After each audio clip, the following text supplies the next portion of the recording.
Hi, Internet. How's it going? Hi, Internet. Oh, shit. Hi. Sorry, Dale. Hi. What? Patrick, you don't get to say hi until we introduce you. No, I want Yeah. to say hi whenever I want. All right. Pat, you can just say hi outraged. the whole time. Just No that's comment. it. That's all he's offering. Okay. Hey, welcome to Outrage Factory, the podcast where we look at the things that made people mad online this week and explain why they're dumb for caring. After a 1 week, 2 week hiatus, I don't even know when the last You time were I was here on 2 this weeks show. ago with Brandy. Oh, with Brandy. That's right. Hey, I'm your co-host Derek Bolin. I'm your other co-host, Dale DeRuiter, and we have very special guest, Mr. Patrick Johnston, who you might have seen his byline in the province. It's Johnston, right? Johnston, yeah. What did I Yeah, say? with a T. You fucked up. You What did I called say? me De Reuter. Did I say you Johnson? De Reuter. Okay. Patrick Johnston, who Good job. is the sports writer for Vancouver Province. And if you're in a different province, you might have seen his byline in your paper because Post Media owns the Canadian newspaper landscape pretty much, except for the ones Patrick just told me about 5 seconds ago, and I forgot. It's all right. Immediately forgot. They also chucked you out, so what do you care? Yeah, they did. I definitely didn't quit. I just got chucked out. They're like, we don't like you not sourcing your tips for bear safety info anymore. You're out of here. And I was like, all right, I'll go be a welder. Wait, is that a real story? Bear safety? Yeah, it was the first time I got in trouble for not sourcing my infographic statistics. I did a bear safety thing, and then I got my ass chewed out by the editor-in-chief because I didn't put where I got the tips on how to do bear safety because I didn't think it counted for infographics. But it Did does. you just invent the bear safety tips that you put in there? It No, was I copied Make them off. yourself as big as possible.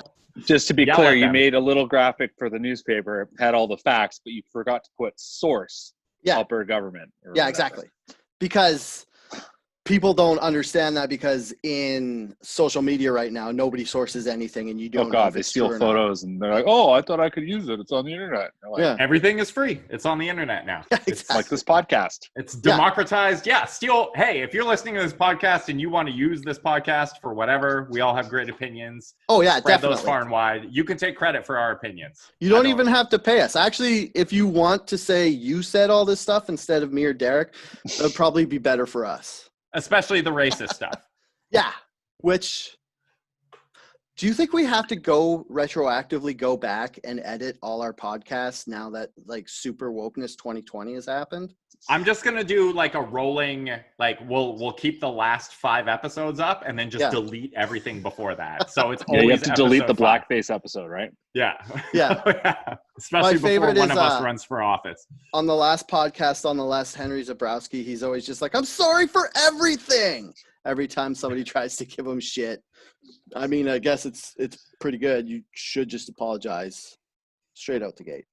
All right. Do we introduce Patrick as a sports writer? Because that's important. Patrick Yeah. Johnston is a sports writer At for the Vancouver Post Media. Province. He's Yeah. joining us today to discuss primarily sports because that's in his wheelhouse, but maybe some Whatever. other shit. Hey, Patrick, once Derek's done introducing you for the second time, do you want to introduce yourself for the third time? Patrick, why don't you tell us a little bit about No, yourself Yeah. and I'm gonna maybe walk what you off. do for a job? I'm going to walk off. Walk off. That's a sports term. That's what happens. Well, I'm so in outraged. baseball. I'm going to leave. I'm just Wait. had enough. Okay, I have a question. A walk-off home run in baseball, is that when you hit a home run to end the game in extra To end the innings? game. Yeah, how old Yeah. are you? You don't know this? You Like watch you hit- sports? Hi. You hit the home run and then everyone walks off the field because you won the game. I barely the- understand all of hockey rules. There's no way I'm going to cram another sport in there. I mean, I have never watched a full baseball game on TV ever, so. Let's put it this way: when I was a kid, the best game. I used to be a catcher, and the best game I ever caught was when we played Salmon Arm in the provincials. Salmon Arm! I'm not making that up. And My guy threw a single-handedly won four-hitter. it? Bowen Lansdale threw a 4-hitter. Had a slider going. You Salmon Arm kids couldn't touch it. Against Salmon Arm. Wait, how Nice. old were you that you're throwing sliders? We were 17. Well, don't call. Yeah. Okay. I mean, I don't know what That's- age they should throw in sliders, but that seems like That's young. about as young as you should be because they usually teach you like curveballs when you're like 12, 13. Yeah, because Because there's certain pitches you're not allowed to pitch at certain ages because you could F up your arm, right? Well, it's more about, I mean, like any breaking stuff because it's your wrist and your elbow. And then It's like rookie of the year. No one's supposed to learn this. Exactly. No one's supposed to learn the screwball because that's the one that pronates against it. And like guys end up with like really messed up arms. Ooh, forbidden pitch. Really messed up arms after, if they make it to the major leagues, you earn Look up $12 Bob million a Feller. season. Look it up. No, seriously. Look up Bob Feller's arm. It's like inside out. It's bad. Ew. Why would I want to look up that? I'm looking it up right now. Just so you understand why none of your kids or kids ever try that pitch.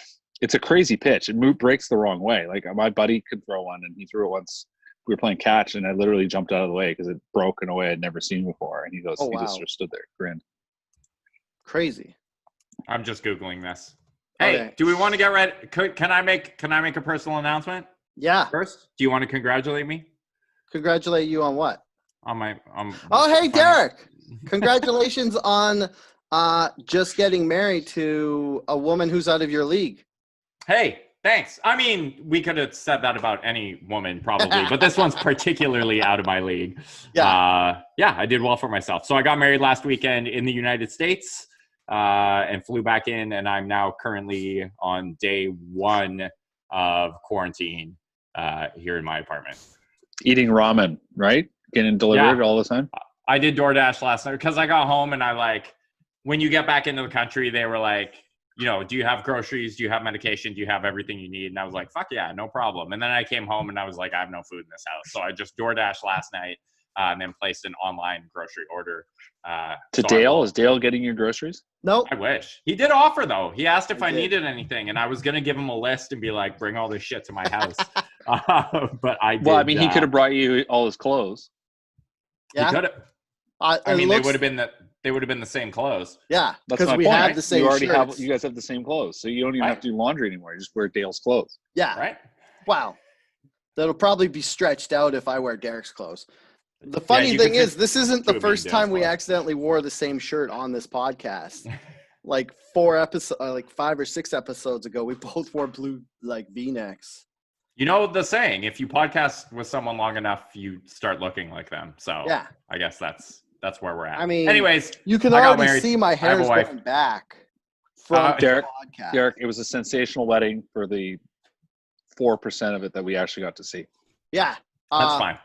The one time to have a technical difficulty.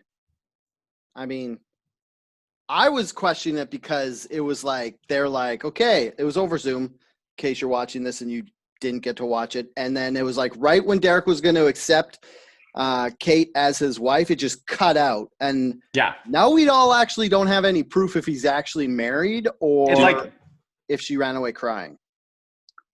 Well, I guess you guys everything was great through her part. Like she said the vows. Oh, yeah. Which is fine. And then it cut out before my vows. Well, it cut out during her vows too, so we weren't even sure what was going on. Did you run away crying, Derek? Yeah, it was. I'm the runaway bride in this scenario. Hey, it's 2020. You get to be the runaway bride if you want to be. No, it was the getaway groom. Thanks, Patrick. That's why you're the writer. Was that alliteration? Is that the right word? Yes, that is. Nice. Anyways, it was great. Yeah. So congratulations. I haven't got you your present yet, but typical customs means I have a year, so I'm gonna wait till I find something special. / I get my giant inheritance from my recently passed grandma who passed away this week. Sorry about your grandma. Yeah. Wow. But sorry about your grandma. So if I get like $100 million, thanks for countering. Something nice. Thanks for countering my happy news with your shit. We should have let I don't want your life events to fill up this podcast. I still got to feel like I'm involved too. No, I'm just saying it's a good thing for you because if I didn't get an inheritance, you'd be getting like 1 towel from Walmart. But now that I'm getting inheritance, you're getting 2 towels from Costco. That's fine. Kate is actually really bullish on me. It's funny because I moved into this place, like a year and a half ago? Yeah. And I think Patrick is listening for the sounds of his child right now. Checking the baby. She's still asleep. Are we good? Okay. I moved into this place a year and a half ago, full bachelor mode. When I moved in, I bought brand new towels Mhm. And I'll be right back. Okay. Okay. I have like this is why we should never have parents on this podcast. And Yeah, I speak right? as a parent. I think he just got upset that we invited him on the podcast, and then we spent the first 10 minutes talking about ourselves. Yeah. Like, I we mean, introduced he him should twice, expect it. and that's the last. Oh, he's back. That's Stop talking it. about him. There's a neighboring introduce him baby. a third There's a time. baby Oh. next door. Well, what? You don't even have to listen to your own baby cry? You got to listen to another baby cry? Yeah. And they Well, all how- sound the same. How magical is parenthood? I'm trying to Best. sell my girlfriend on it. Are you? Yeah, she won't let us have a baby till I have enough money to support us. And then I was like, well, should probably have a baby before I'm 60.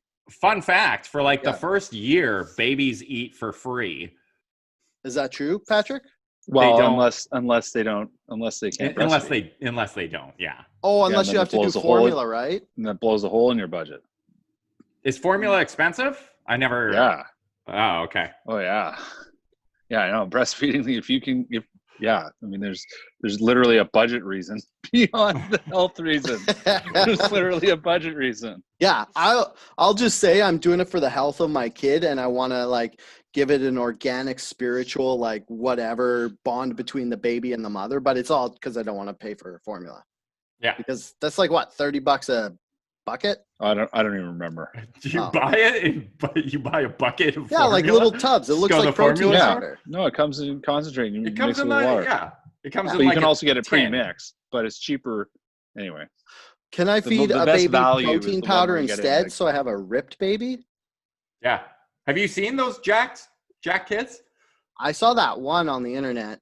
Yeah, little like 4-year-old that's all swole as hell. Yeah, Get and then one he of those. grew up and he's super unhappy and doesn't lift weights anymore.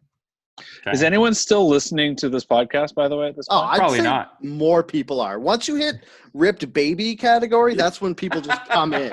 Like you start getting the Epstein fans listening to the podcast. Whoa, too soon for Too that soon? one.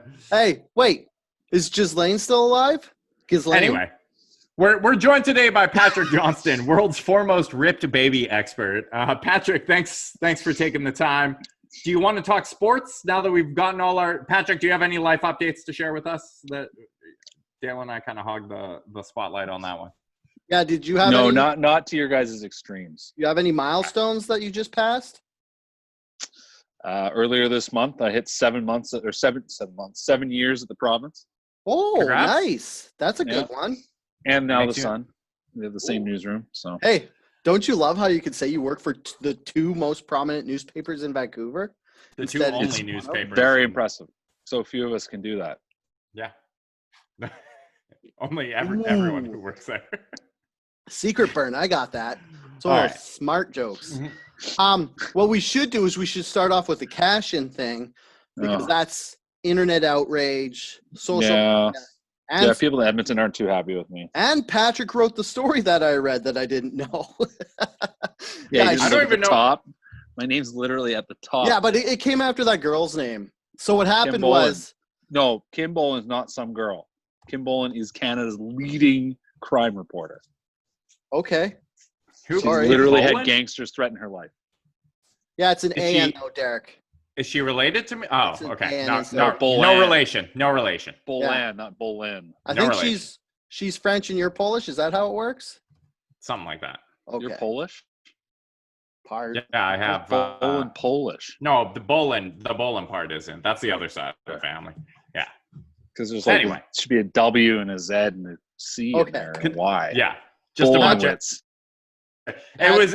It was initially Bolinwich, but we dropped it when we Bolinwich? came stateside. Can someone explain this cash-in thing to me? Oh my All God. right, How about, I'll wait. tell you the gist of my right. Before we get into it, can you start a food truck called Bolin Witches? And yeah, Yeah, that's the joke I stopped Patrick for.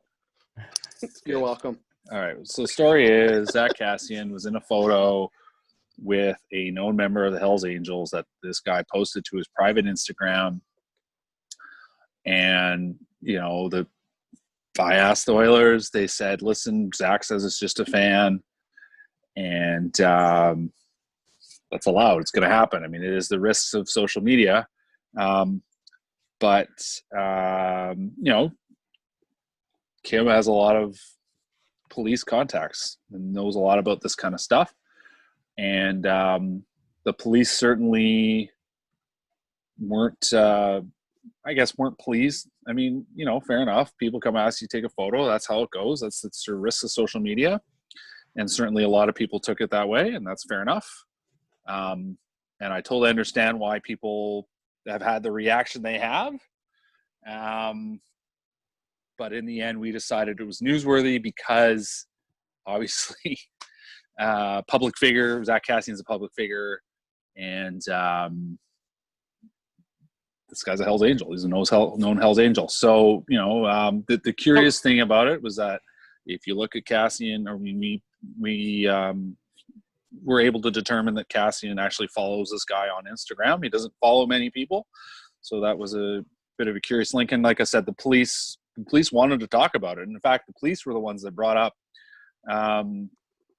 the issue that he wasn't social distancing on the eve of him going into NHL training camp. I mean, as others noted, and he was, Cassian isn't the only hockey player that's been caught on social media hanging out with people or in proximity to people in locations he probably shouldn't be if he's getting ready to go sit with 30 teammates for a couple months, essentially. Well, more than just 30 teammates, right? Because they're putting up all the teams. Well, yeah. I mean, I guess what I mean is because because for the next 3 weeks, it's just them in training camp, and in theory, they would come through whatever infection they have by that point, but also the coaches and the GMs and all that stuff. So, anyway, yes, there was. Yeah, I think one of the other bad things too was.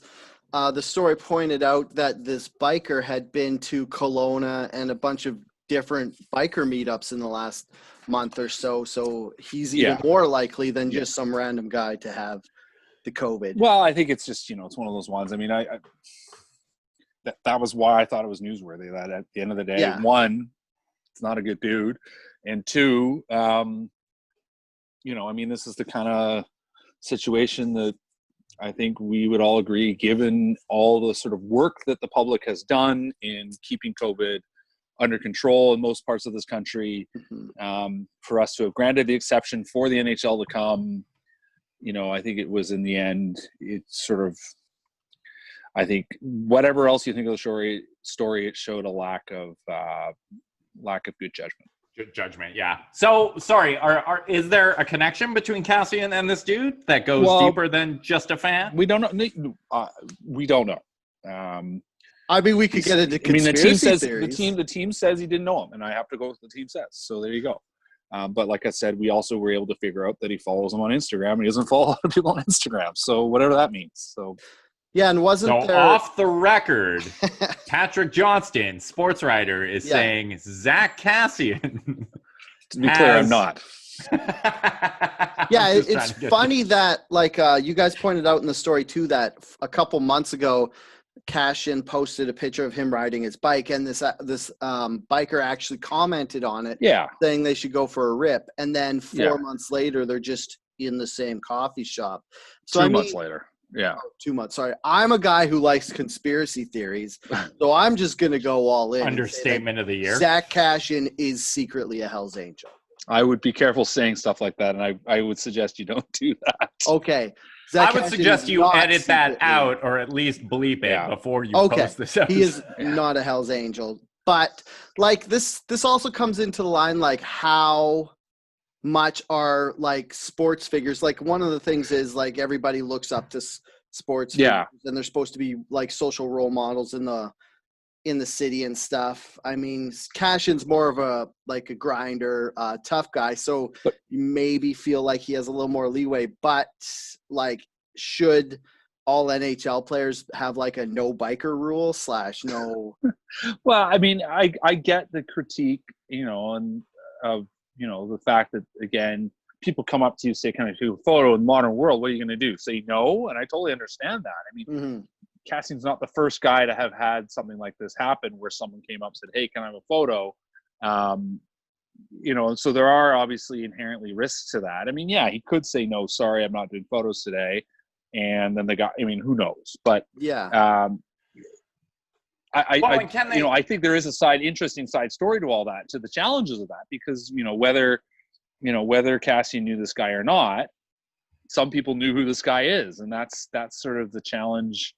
That is the challenge of social media, is that things can be construed one way or another, however the person wants to see it. Yeah, I mean, I don't know that any public figure can do like instantaneous spot checks on the people posing for pictures with them, right? Yeah. But so I don't know if I go that far, but if he does have like known ties to the guy, like obviously that's concerning. Yeah. On that note, do we want to jump into the Deshaun Jackson comments? Do you have an opinion on that? Well, I mean, outrageous. I think people are actually trying to take. Was it Julian Edelman that's invited him to go to the National Holocaust Museum? I think. Yeah.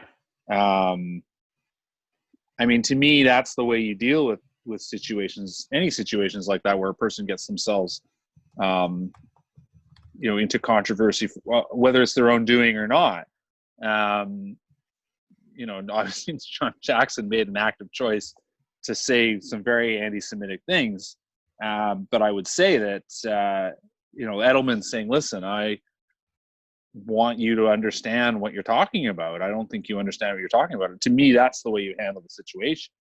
I mean, maybe in similar terms for Cassie, whether he knows the guy or not, there is this photo that's out there, and he would do well to be proactive and just the cops, say I stand up against biker gangs or something like that. But yeah, the Deshaun Jackson thing. I mean, that's not. Let's be honest. There's lots of people that think that way, and there's a lot of they athletes or otherwise. So guys, it was disappointing to hear, but not shocking, I guess. As a guy who doesn't follow the Philadelphia Eagles or NFL at all, can we just roughly say what Deshaun Jackson actually did, so I don't have to Google it? Mostly, he shared Hitler quotes basically on his Instagram story. That's something you don't want to do. He is African American, is he not? Correct. He is. So his whole thing was initially that what was it, that African Americans were the original. What was the term he used? Like children of Israel or something? Yeah. Like they were the original people who lived in Israel, which is a quote that is something that apparently Hitler believed as well. Is that why Hitler perpetuated. Also killed black people during the Holocaust? Is that like, because I think Hitler said this initially to demonize the Jewish people, right? Like that was the intent behind it. No, but Hitler also killed black people too. Like, he sent them to the ovens as well. It's not like, so I don't think Hitler would have said something to kind of say why they were killing Jewish people instead of black people. I think if anything, he meant it as a reason to. So to clarify, it's actually, I mean, I just double checked. Because I was trying to remember that it wasn't actually Hitler that said that. Oh, okay. It's been falsely attributed to Hitler. It's sort of this weird, messy kind of thing. But false quotes stuff. Yeah, I get it. But it was often so. Yeah, Snopes looked into this. Dude, Snopes is the best. The passage is often quoted by those arguing that Hitler was not racist. Look, he loved black people, which is simply not true. So Hitler, to be clear, was racist and hated everybody that wasn't super interestingly enough tall and blonde and white, even though he was short and dumpy and not white. Yeah, anybody who wasn't of Aryan descent. It's funny. Yes. It's always the guys. Whenever you see guys claiming that that white people are the master race, they're never the people who would be the master race, the specimen. Yeah. They're never the guys who you're like, oh yeah, like I get why you would believe that, because they're always the itty little dumpy idiots. Yeah, that's like one of those jokes where it's like actual Nazis wouldn't accept any of these wieners saying they're Nazis because they're too small and weak. Like, I mean, like World War II Nazis wouldn't allow the current Nazis, like, who's that guy who got punched in the face on TV? Oh, Richard Spencer? Spencer. Yeah, Spencer, like, thank you. Fuck, thing remember is- that guy? Remember when he was like everywhere happened to and that then all of guy? a sudden Problem? he's just not anywhere anymore? You figure this would be his heyday where white supremacists are somehow still around. You figure he would like make more public appearances and stuff. But this got really deep.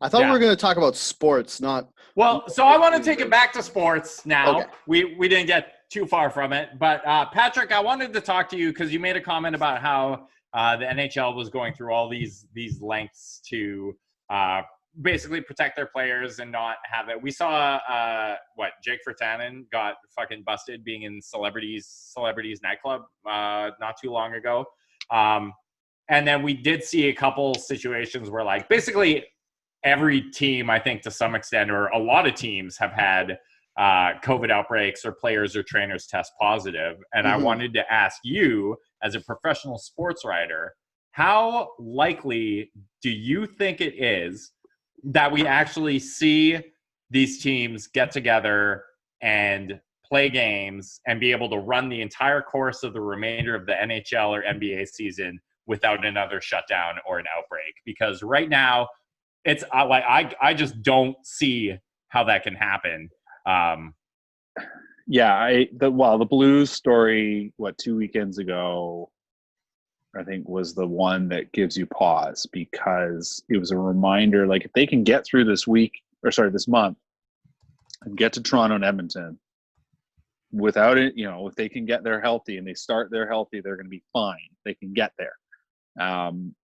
But the Blues story was a reminder of how sort of fine this edge is that everyone is walking on, whether they're in sports or not. Because, for those who don't know, basically St. Louis Blues had an outbreak, or at least announced an outbreak last weekend, and it's believed that it was linked to at least one player going to a bar in somewhere in, I guess, suburban St. Louis.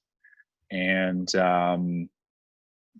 people got sick, and a bunch of players got sick, and hopefully they're recovering fine, because you certainly hear about, even in young people, some of the effects that happen, long-term effects from COVID. So, that was a reminder, I think, of how careful these guys can be. You cannot take, none of us can, but especially these guys who want to play hockey.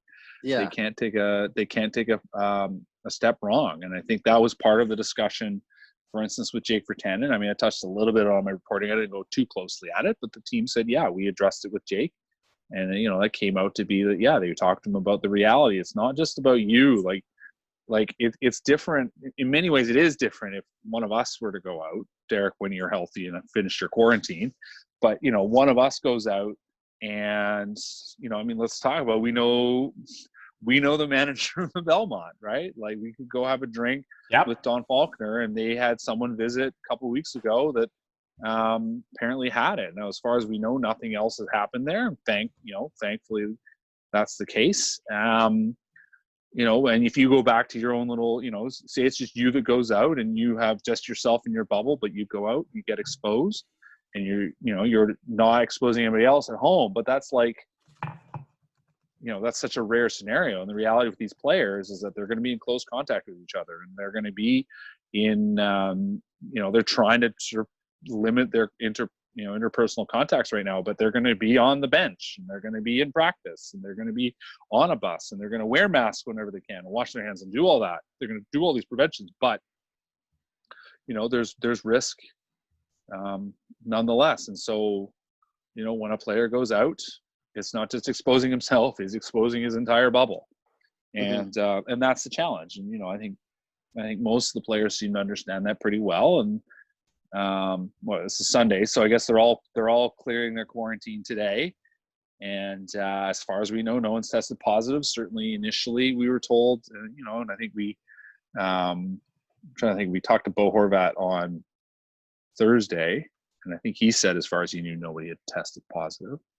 So, that's the challenge. It really is about the next couple of weeks where they can get through it. And I thought it was interesting. I don't know if you saw Max Domi said today that he's going to wait 7 to 10 days to make his final decision. He's type 1 diabetic. Because he is diabetic, right? Yeah. So I think that's as much about him trying to see, okay, where does this go? Are there going to be, I mean, is everybody healthy? Are the teams keeping things tight? Or are we going to be, how much risk is there actually going to be when play resumes in August? I think one thing too, well, besides players like Domi, who obviously have pre-existing conditions, like you get guys like Stamkos and the rest of the Tampa Bay Lightning, and they get to leave Florida and come to. Wait, are the Lightning in Edmonton or Toronto? Like Lightning will be in Toronto. Yeah. So you have all these teams from like super hot states right now who get if they pass everything, it'll probably end up being a lot safer to be in the bubble than it would be to have them back home. And the one good thing is once everybody's in the bubble and they pass the 2 weeks, then it's almost like it's easier to keep an eye on them. Like you have Jake and then you have Cashin, and you're like, you're not allowed to leave. Like you can't go out into the stuff. So it's like they have them all together and they can watch them instead of them just kind of like being like, all right, nobody go out to a bar or anything. I'm going to say that, hockey players are human beings, and human beings are prone to lapses in judgment and general dumbfuckery a lot of the time. So I don't think it's beyond the realm of possibility that, what one or many of these players are going to break the bubble or try to sneak out. And this isn't just limited to the NHL. You're seeing this in NBA's doing the same thing down in Orlando. Well, that's a disgusting idea to begin with. Doing it in Orlando, like Florida just had 15,000 new cases yesterday. So I don't understand how that bubble's even gonna exist. Well, the challenge is down there too. Is that like the bus drivers and the hotel staff and whatever are just going home. They're going home. Yeah. Like that was one of the things when Vegas was still in the works to be one of the NHL hubs, was they were gonna house the workers. Like the workers were going to be brought into the bubble, and they were going to pay for that. Yeah. Is that happening in Toronto and Edmonton? No, they're going home. Should be. So it is the same thing, right? No, because I do not, from what I understand,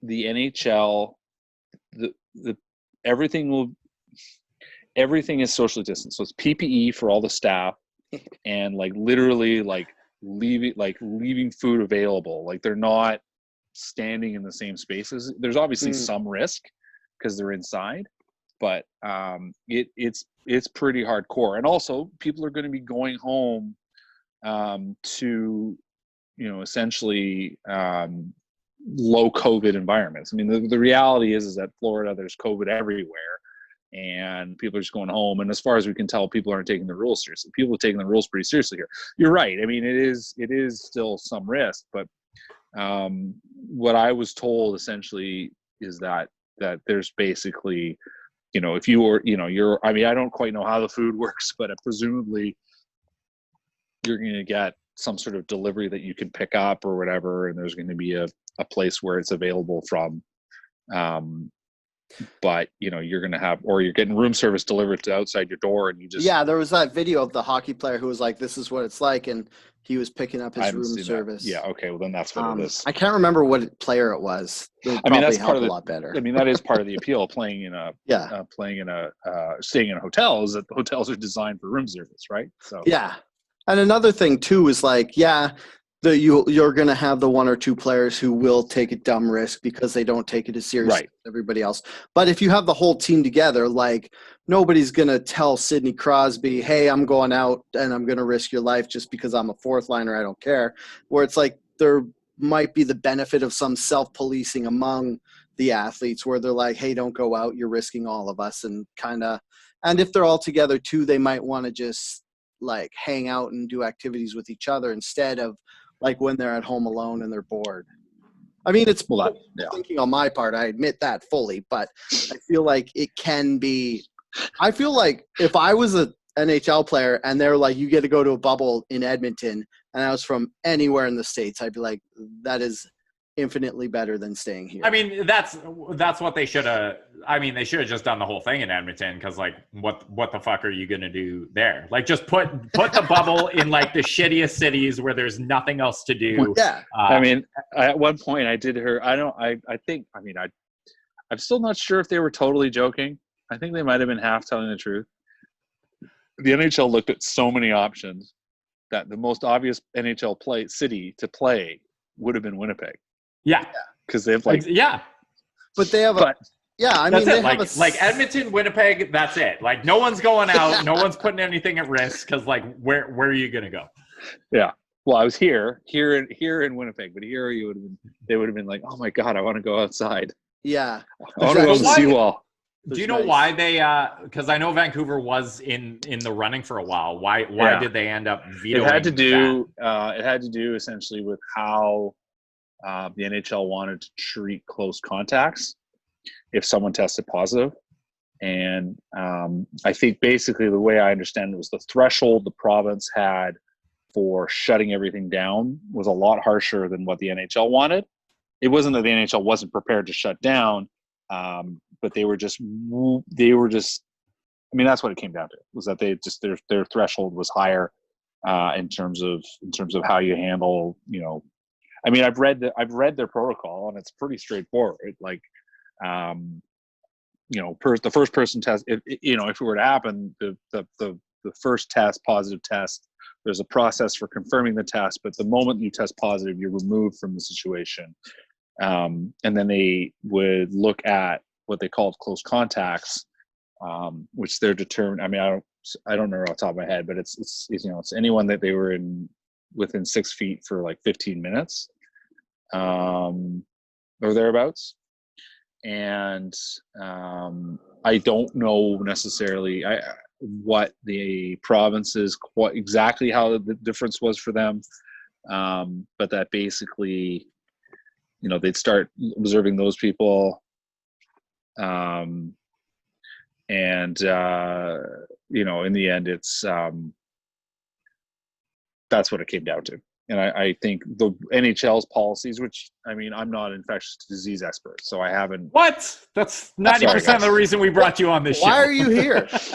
I think it's for the NHL, having it in Vancouver would be kind of a bad idea because the arena's right downtown, so there's a higher chance of being in those. Well, and they would have stayed in the hotel right downtown. I mean, it would have been, you know, roughly the same as anywhere, here's the truth. right? Here's the truth. Well, Edmonton's arena. The first round is 10 days, right? Mm-hmm. So you're playing an exhibition game. So they go to. I'm trying to remember off the top of my head, but I think they go to Edmonton on July 26th, something like that.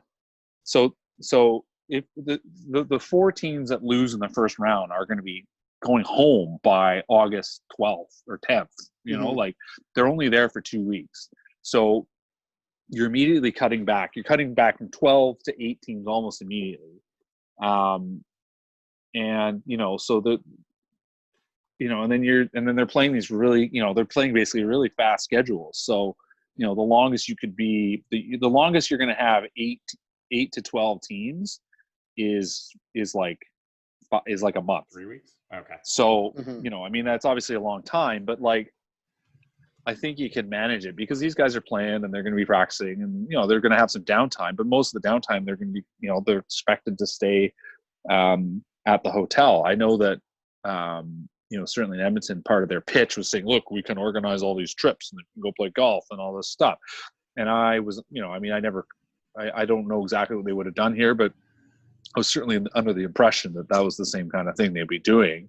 You know, certainly they were going to have a lot of really nice meals because there was a lot of restaurants that were really interested in getting involved, not just owned by the Aquilinis. So, you know, it's a challenge. I mean, it's going to be a weird existence once they go in, especially once they go to the hubs. They're going to be locked inside for a long, long time. I mean, that was the other thing about Vegas. It was going to be like 110 degrees. Yeah. Yeah, it'd be hard to keep. That's the nice thing about Edmonton is it's still colder than anywhere else in Canada, and not as many bugs as in Winnipeg. So, do you know if there's a threshold at which point the NHL, like if one player tests positive, fine, but at what point do they just like yank a team out of the playoffs entirely, or at what point do they just say, hey, we're shutting this whole fucking thing down, like? We tried and it didn't work out. Turns out infectious diseases can spread easier than we thought. I don't. That comes down to it. I mean, I guess they're willing to do it. You know, I think the truth is that it strikes me as a bit of an all or nothing thing that, like, if you're going to have, whatever your threshold is, I mean, if you have 2 guys test positive and everybody else tests negative, I guess you can keep going. But what are the odds of only having 2 guys test positive and the rest test negative? You know what I mean? Yeah. I think also, what also would affect it would be the caliber of player that gets infected. Like if you have like a bottom 8 D pairing, then they're like, well, we'll see what happens. But say if like McDavid or Matthews or Sidney Crosby shows positive, then I feel like they'd pull the plug a lot easier.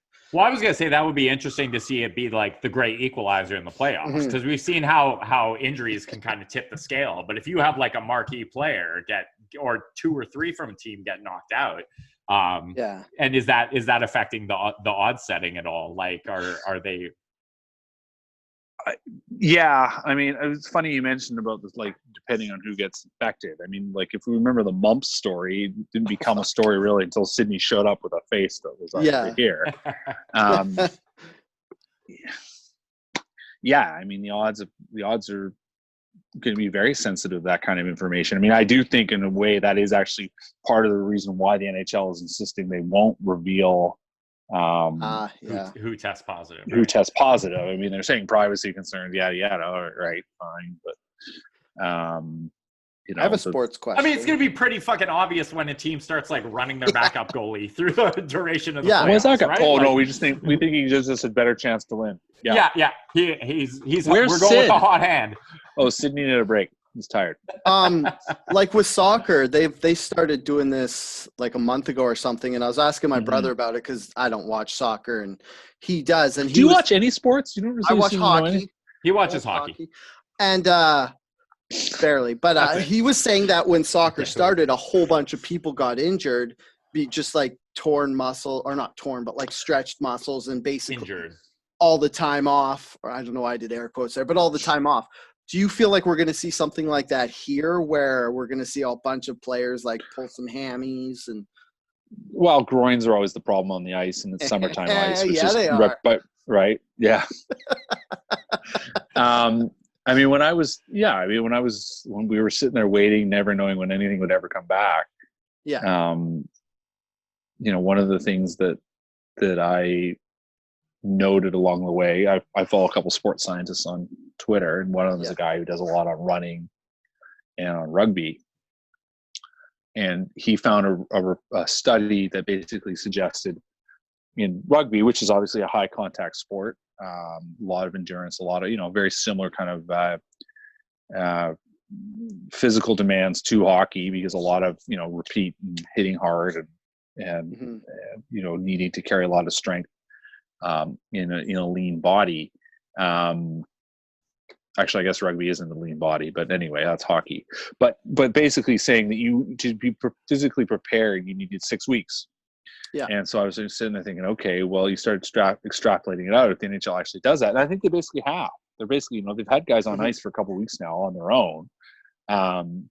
And then they're going to have like a 3-week training camp, basically, if you do the math. Say for a couple missteps where they had to shut down training. Yeah, but most players have been, St. Louis. Yeah, but most players, by the time hockey, they play their first game on August 1st or 2nd, they'll have been on the ice for at least a month.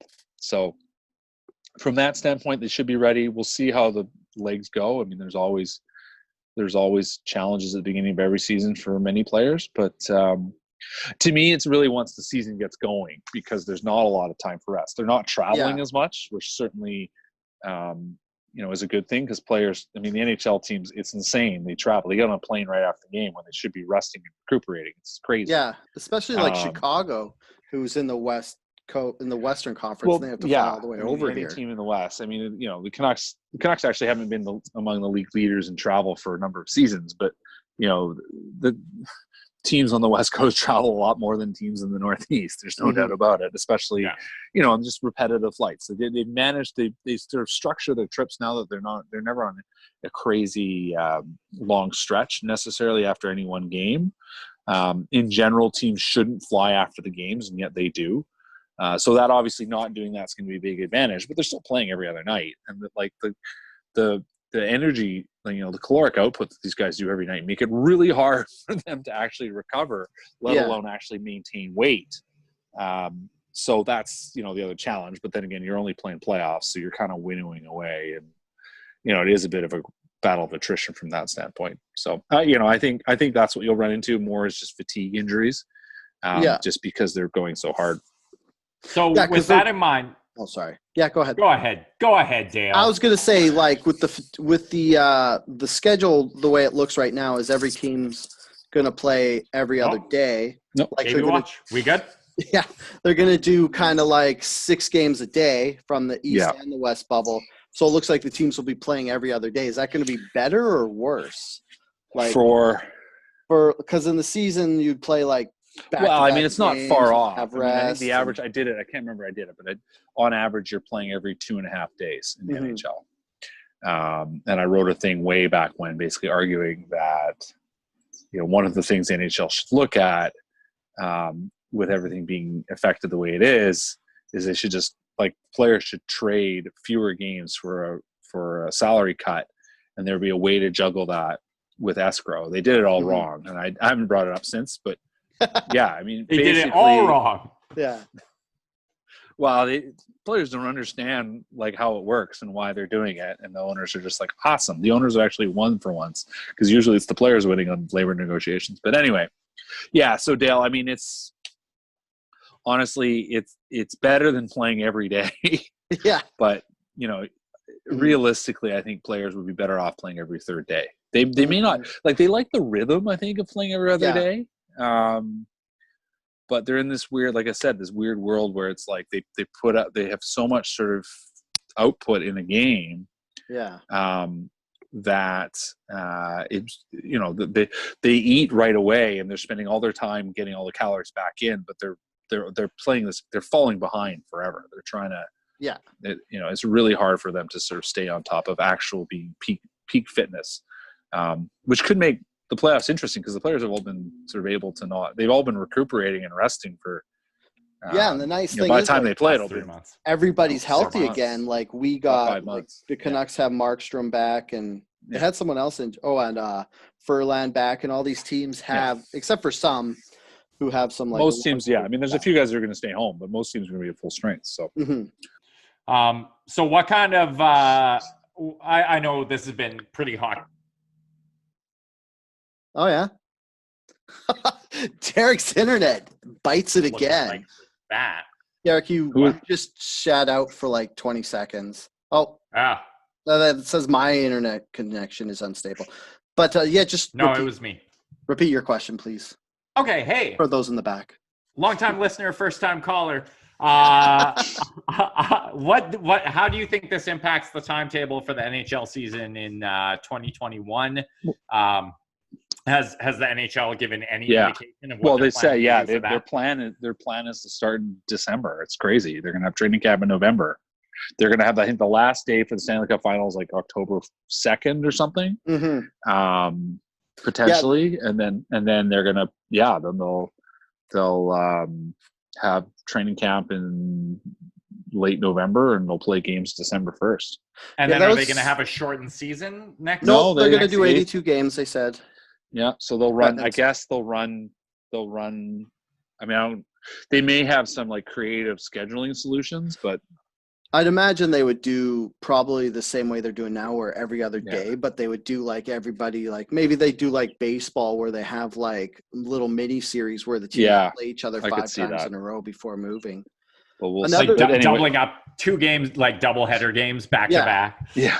What I was going to ask was with the new timetable, with, like you said, the next season's not starting until December. That means the 8 teams that didn't make the playoffs are going to be off for 9 months. Yeah, they're talking about doing some kind of sort of mini tournament for those guys at some point. Shinny hockey?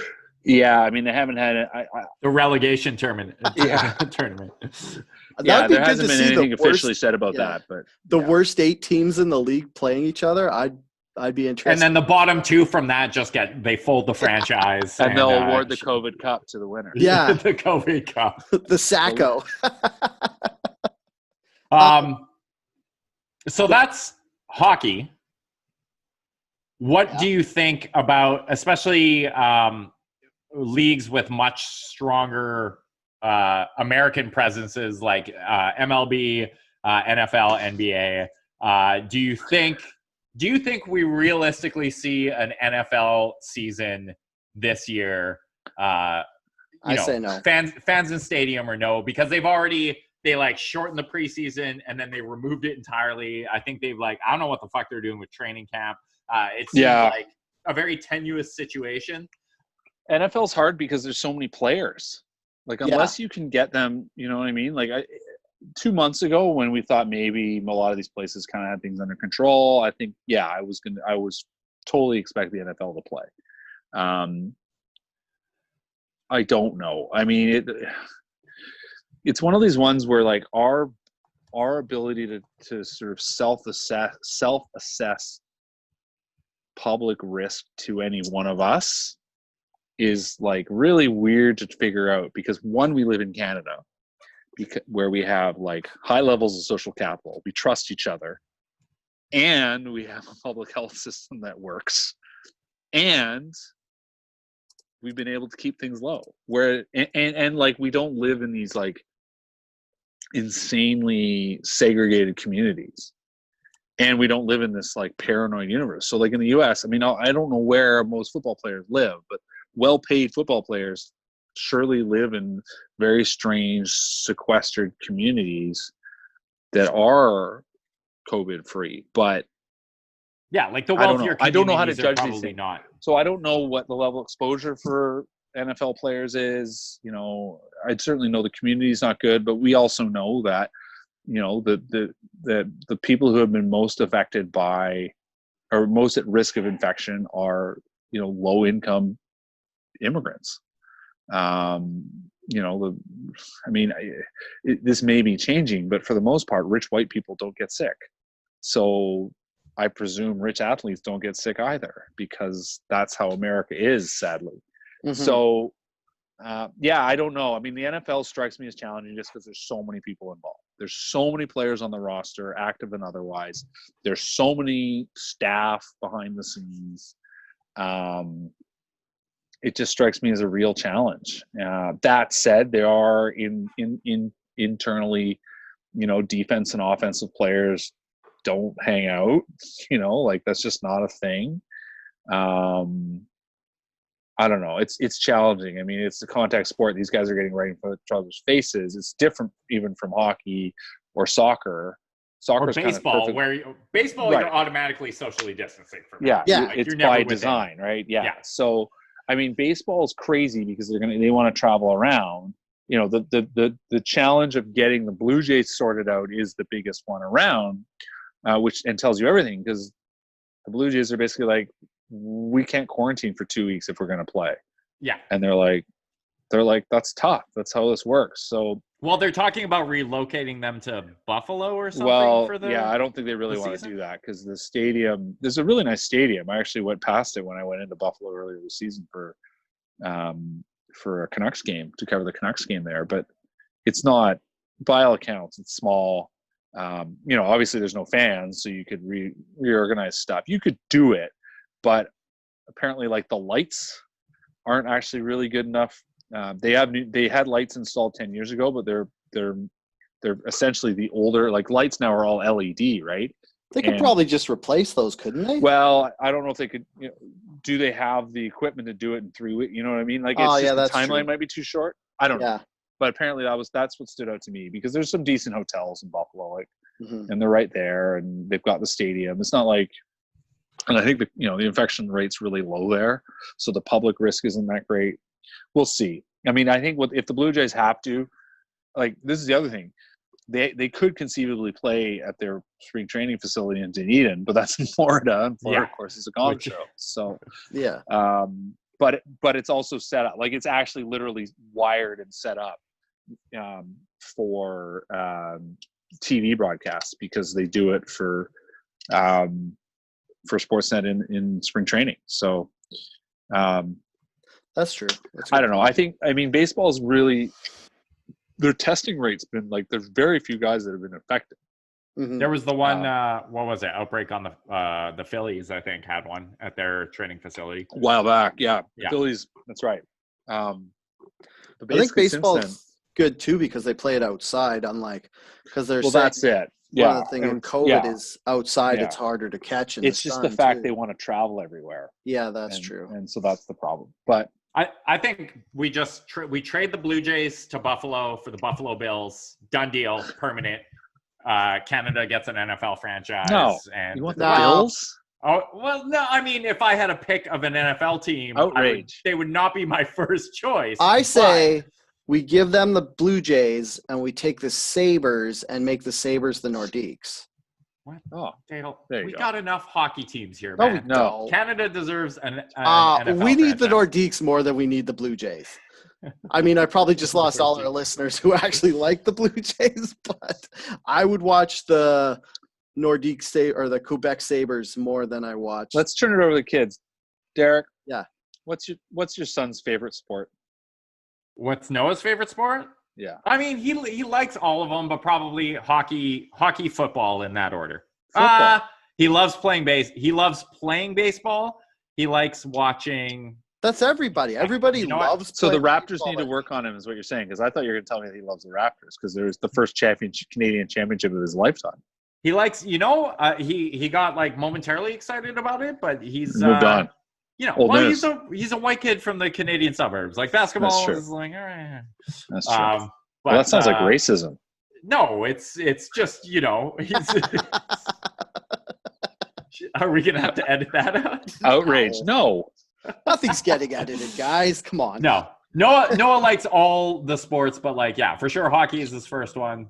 And then I'd say baseball, football, basketball, three-way tie for second. All right. Well, never mind that. He ruins any follow-up questions I possibly had about. But basketball, how long do you think until they just pull the plug on it entirely? Like basketball is like that mix of like players in close contact, indoors, in Florida.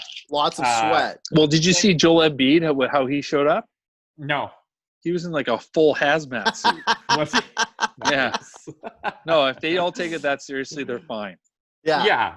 That's a big if though, because weren't like the first athletes who tested positive were basketball players. Yeah. So hey, what happened to that guy who touched the mics? Is he like? That was that guy. Rudy. That was Rudy Gobert. He was the guy in the hazmat suit. The guy that joked with touching the mic was the guy that stopped everything. He saved so many people. Yeah. He was single-handedly responsible for murdering sports this season. Probably better in the long run, but yeah. Do you think they would, for sports-wise, because there's this talk about using the plasma with the antibodies in it to treat people as sort of like a temporary inoculation against COVID. Do you see any sports having the balls enough to try that on there? Yeah, science, it infectious is, disease. We're already at an hour in. We might as well Patrick, just double down. I don't know if you noticed this, but it's kind of dominating the news these days. I'm just looking at the list of things we had on here. It was like Kanye for president.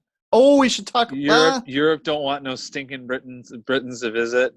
Dale doesn't know how to spell Britons, by the way. He doesn't. Dale doesn't know how to spell a lot of Spanish. things. Well, nobody would have known. Spanish municipal councilman zooms himself showering. Oh, what happened was he minimized his Zoom call. I love how we're just doing the lightning round on all these other topics. Let's do the lightning round. So what happened with the Spanish guy was he minimized his Zoom call, and he thought that turned off the video, but he still wanted to talk to them because they were doing like a council meeting. So he took his laptop into the bathroom and started showering, and he, like any person knows, when you minimize Zoom, your video is still recording. So. How old is this guy? Is he an older gentleman? I think he is in his 40s. He's an old guy on the internet, as I call it. There's been a number of Zoom missteps that you can find, like people pooping for one. Which, that guy just. Yeah. That just happened, didn't it? Like yesterday, somebody. I mean, it's happened a few times. There was a guy who looked like he was prepping to pleasure himself, if you catch my drift. Oh yeah, with the he was like getting the lotion and the tissues ready, and there were a bunch of people in a meeting. Also, if you're in a meeting and somebody's video just cuts out of nowhere, be warned that he's probably doing one of these activities. When Pooping or masturbating. Yeah. Those are the only choices. Well, just like back in the old days when we were in meetings in person, if I immediately went silent, I was either pooping or masturbating in that meeting. Yeah. Not on Zoom, in a conference room. Kanye for president? Do we have any? He's just dropping an album, isn't he? Well, probably. Or even like he's just like he's the master of like free fucking marketing, because he's like, I have like a new album. Hey, people haven't talked about me lately. All right, here's what I'm doing. Yeah. The problem with Kanye running for president is he's taking away Biden's complete platform, which is basically I'm not Trump. It's not real, Dale. Come on. Yeah. No, that's enough. Stop. Well, I know he's not running, but I'm saying if he does, then what's Biden going to do? Because he was like, I was banking on this whole I'm not Trump thing, and Kanye's also not Trump. So yeah, but Kanye's crazy. So are Biden and Trump. Yeah, so's the guy who's in there right now, and like lots of people voted for him. I mean, is there a video of Kanye sniffing little kids' heads? Because if there isn't, he's already got an edge up on Biden. There probably is. I mean, Calgary police joined the call to decriminalize possession. That's pretty good. That must freak out the Calgary Herald. Oh yeah. So what happened was there's some people you used to work with who are not going to be happy with that. Oh no, some let's say elderly, well not elderly, but older, I guess more conservative viewpointed people. There's a few conservative people in Calgary, I've heard. Yeah, there's one or two. Is that true? Yeah. And what happened was more conservative, Calgary or Salmon Arm? Oh, Calgary for sure. 20 years ago, Salmon Arm. When they had the KKK chapter there, it would have been Salmon. Good question. That was not a good look for Salmon Arm. There was, what was it? The KKK, and we also had communist, and there was a lot of like very public feuding between. Oh yeah. I mean, between the communist college professor. If you're gonna have Nazis, you're gonna have communists. There was a college professor in Salmon Arm. Was he lost? Who was we had our local, what was it? The local, it was like Okanagan College. Yeah. But there was what was it? There was like a Salmon Arm's claim to fame at the time was that there was a Maclean's article or something that proclaimed Salmon Arm the most racist place in Canada. Am I misremembering this? No, I think that's true. That's bold. Yeah, so to answer your question, Salmon Arm would be the more conservative. I mean, I guess you could be officially more racist anyway. Yeah, exactly. The most racist in Canada. I mean, that's a hard feat. Yeah, especially for someplace out of Quebec to land that. Right. More conservative, Enderby or Salmon Arm? Salmon Arm. Enderby has a lot of hippies in the outskirts. So yeah, Enderby is like 50% like conservative old school farmers and 50% weed growers. Yeah. So it's an interesting mesh. Yeah, 50% we're not hiding from society by living in the woods, but we're not exactly taking part in it. 50% we feed our kids mushrooms and 50% we feed them beer. That's a good demographic. Yeah. What else? Lightning round. What else we got, Patrick? India bans TikTok. Australia and US may follow. India banned TikTok. I mean, yeah. I know people say it's Chinese. Well, India banned 59 social apps, and TikTok and actually Reddit were one of them. And the main reason is Reddit. Reddit's a good call. There's too much going on there. India and China are feuding right now because of their shared border, where it's weird because they're having dust ups, but their specific treaty is they can't use weapons on each other. So they have all these people fist fighting at the border, and they started sending like black belt karate champs. China did. A bunch of Indian soldiers died though. How did those guys die? They got thrown off a cliff. Karate chops. They were seriously? They were fighting each other, and a bunch of Indians fell off the cliff, and a couple of them got beaten to death. So like fell of their own volition? No. Well, they didn't jump off, but they were like in the struggle. At a certain point, you have no space left to stand. Yeah. So it's actually pretty brutal. So Jesus. I think it's like there is there's a lot of things that people are saying that TikTok is actually Chinese spyware, which wouldn't surprise me at all because basically everything that is Chinese technology is spyware, or it was made using spyware and stolen IPs and stuff. Well, I don't use TikTok. I've decided that TikTok is the new, like, because I never learned Snapchat. Yeah. I kind of decided that was like, I'm too old. Like, this is the end. Yeah. Like, it's beyond. Snapchat was too far for me to get to. Yeah. I didn't have time or the interest in learning I learned what it was, but learning how to do it, just didn't care. Also, I feel like we were too old for Snapchat because it was basically a way to send each other it started as a way to send each other naughty photos that would just disappear. And since we were like, I mean, I would have liked naughty photos, but I was at the age, I'm just going to blame it on my age that I wasn't getting naughty photos instead of the fact that nobody wanted to send them to me. And yet your occasional guest host / regular guest, because she's been more than once, Brandy, was all over Snapchat. She was a big Snapchat person. She was also telling us how she got a lot of DPs, dick pics, and that might come from being on Snapchat. Nice use of the word "come" in the sentence after dick pic. I didn't even mean to. You could make it in a British tabloid. Yeah. This is a family-friendly podcast. Well, you're going to have to edit that out then. No, it's not. Why? Because 2 of the hosts have families? That's the only way this is family-friendly. Because you guys made kids. All right. What do you guys want one more? I got one more topic for you. Yeah. From this lightning round. Yeah. Let's do it. So apparently there's products that you can buy at the drugstore that are made from like coconut derivatives, and the coconuts have been picked by monkeys. And there are some, at least American supermarket chains and drugstores that are going to no longer stock these products. What do you make of that? Wait, are you telling me we found a way to harness the monkey labor force? Mm-hmm. Is that Dale's telling us that? In Indonesia, one of the things is they have all these macaque monkeys, and they've taught them to pick coconuts. I think it started because it's a lot safer than having like a dude crawl up a tree 40 feet to grab coconuts and throw them down, because monkeys can just. This is sort of who cares about the monkeys. Well, sorry?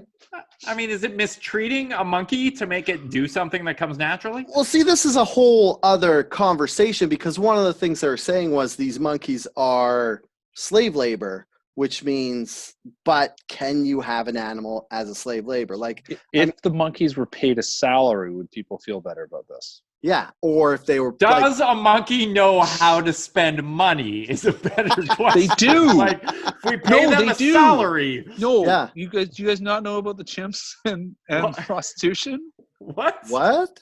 There's a famous study from years ago where they wanted to know, like they were trying to learn about commerce, and they taught these chimps they gave chimps like money or pretty rocks or something, and basically they started paying attention, and they developed this basically system where they would pay for certain things, and after a while they started noticing that there was always something going on over in the corner. And what they realized was that some of the male monkeys were paying female chimps to give them a good time. Hey, that was the first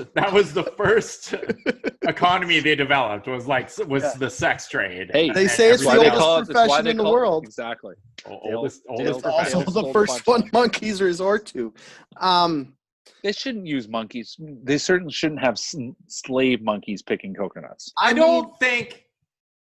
It's hard to say because it's safer for people. Less people are going to fall out of a tree if it's all monkeys. Give them the equipment they need so they don't fall out of the tree. Pay the coconut pickers better and give them better equipment.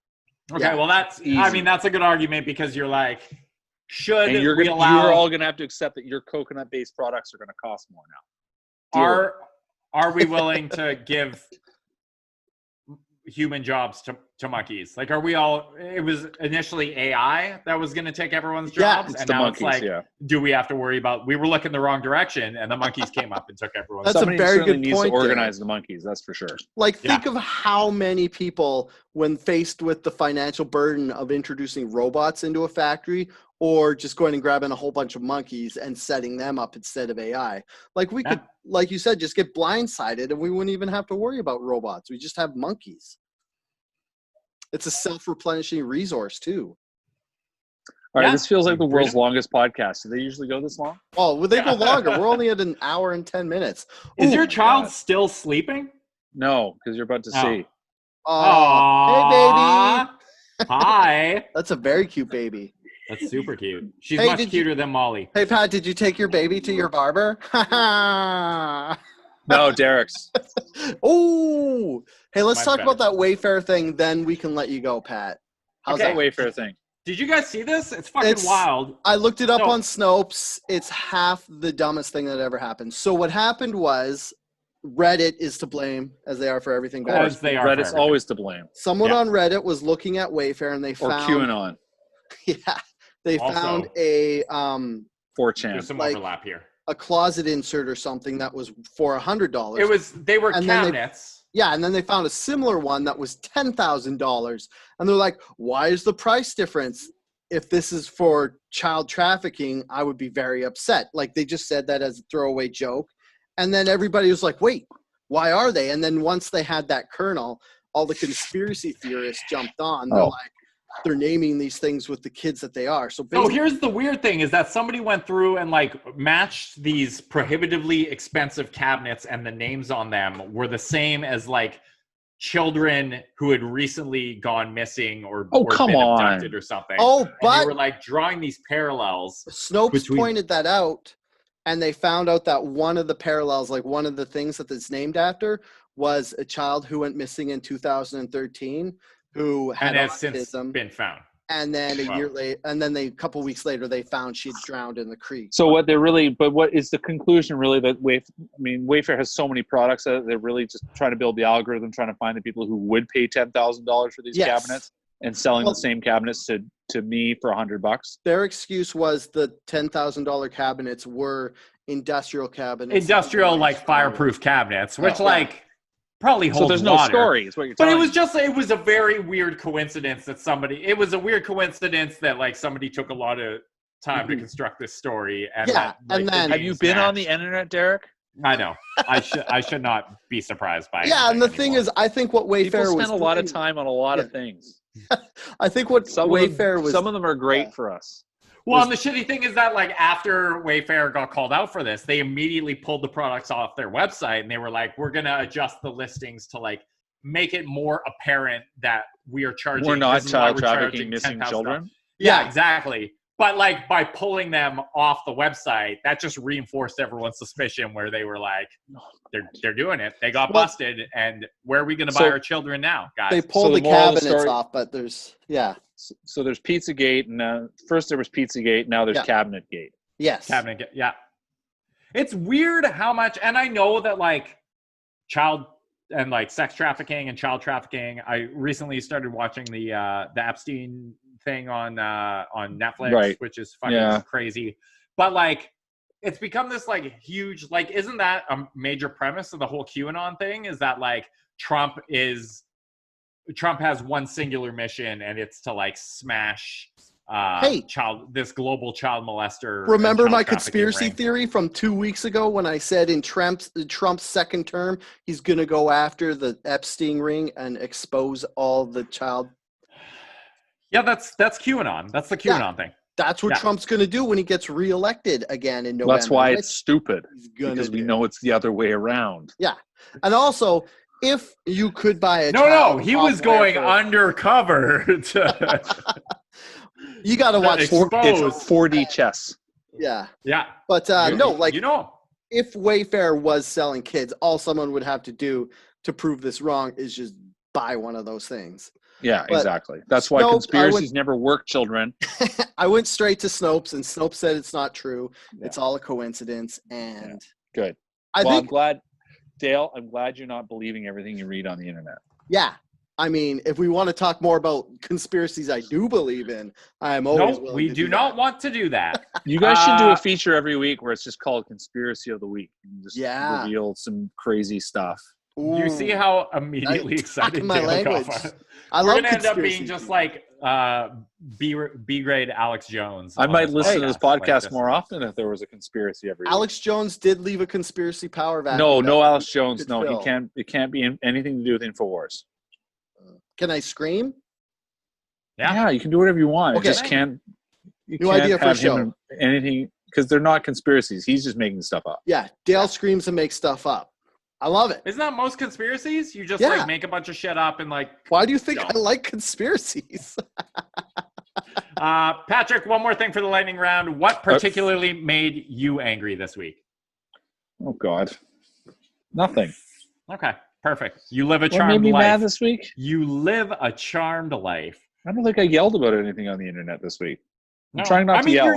You're usually pretty chill on the internet. I try not to yell. I learned a long time ago. There's only a few things I yell about. Which Oh are- no, that woman. No, you know what pissed me off? No, this was last week. That girl that died in Florida because her mom's an idiot. She Oh, had immunocompromised. Oh, Her COVID mom yeah. took her to a COVID party Yeah. and then gave her friggin'